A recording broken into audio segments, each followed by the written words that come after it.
Let's get this simultaneous equation simplified. We'll be using substitution method. Today we'll be using the elimination method to get this simplified. And then this is equation 1. This is equation 2. We'll have to reset this one so that it becomes simpler. So this equation 2 is, we move these three so that A and A will be together, B and B, and then this one will move to the right position. So this equation 2 now, what we should be having is 3A. We should be having is 3A plus 5B, okay, equals 4. All right. Then this A now will move, when it crosses equals, it changes to 4A plus this 3B equals, when this 5 crosses equals and it changes to positive 5. So this is what we have now. Okay. So we can actually leave this one and then start using this side. So we already have here is equation 1. This is equation 2.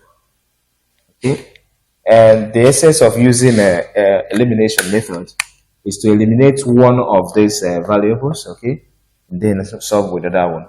So for we to do that, we can either eliminate the A and solve using B, or eliminate B, solve using A. Okay, either side you choose. Okay, it's okay. Substitution method is mostly used when you are solving the one without any coefficient, when the variable is without any coefficient. Okay, but when it has coefficients, elimination method comes in, and that is why we'll be using it to get this one's resolved. So what we do now, since we have chosen to eliminate this one, okay, the B, the coefficient of the B totally, we are going to multiply equation 1 by 3, okay, and multiply equation 2 by 5, so that these ones will be the same. So we'll be able to get them eliminated. Okay. So what we have now is multiply equation 1 by 3, okay, and then equation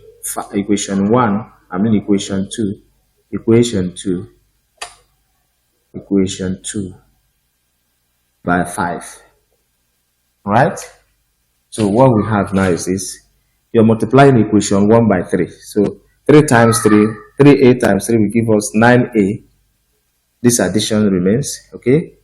Then 5B times 3 will give us 15B, okay? Equals 3 times 4 is 12. And this is equation 3, right? Then we have to multiply equation B by 5.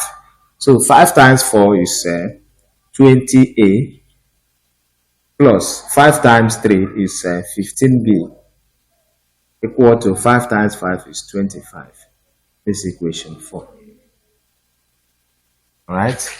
So to get it, we can see now that this is 15, this is 15. How do we put these ones away?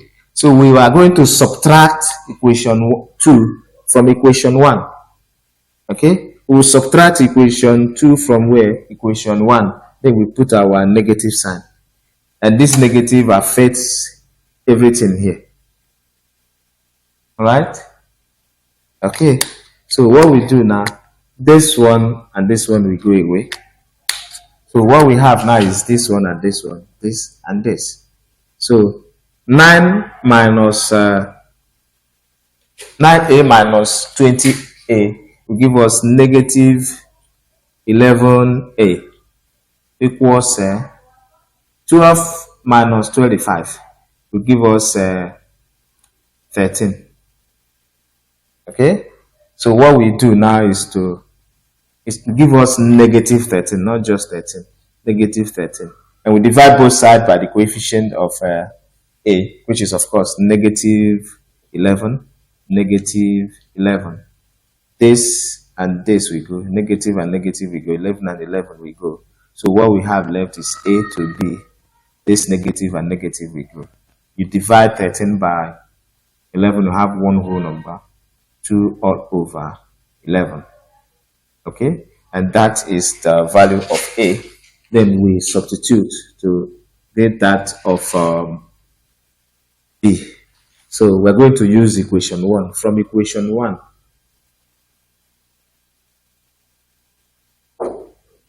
which is 3A plus 5B equals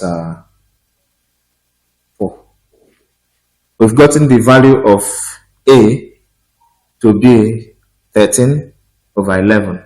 So what we have becomes 3 bracket 13 all over 11 plus 5B equals 4. And then this one will meet its brother. And by that time, we have our 5B to be 3 times 13 is 39. So we have a 4 minus 39 all over 11. Okay? So we have our 5B to be 4 minus 3 whole number. Okay? 3 minus 9 is 6 all over 11. Right? And 4 minus 3 will give us 1. So we have 5B to be, we have 1 minus 6 all over 11. And we have our 5B to be, as I told us before, when you're minusing any fraction from 1, what you simply do is to minus the numerator from the denominator and make it over the denominator. 11 minus 6 is 5 all over 11. Okay? And then 5B is 5 over 11. And now what are we to do? We divide both sides by what? 5. We divide both sides by what? 5. So what we have now becomes all over 5, all over 5. Okay? So this and this we go. We have our B now to be 5 over 11 divided by 5 all over 1. Okay? Then what do? We turn it upside down. We have our B to be 5 all over 11 times 1 all over 5. Cancel this, cancel this. So what we have B to be is 1 all over 11. So B is 1 all over 11.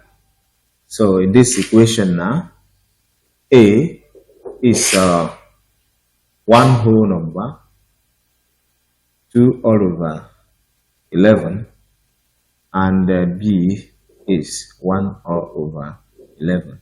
And that is the final answer, friends. I hope it is not confusing.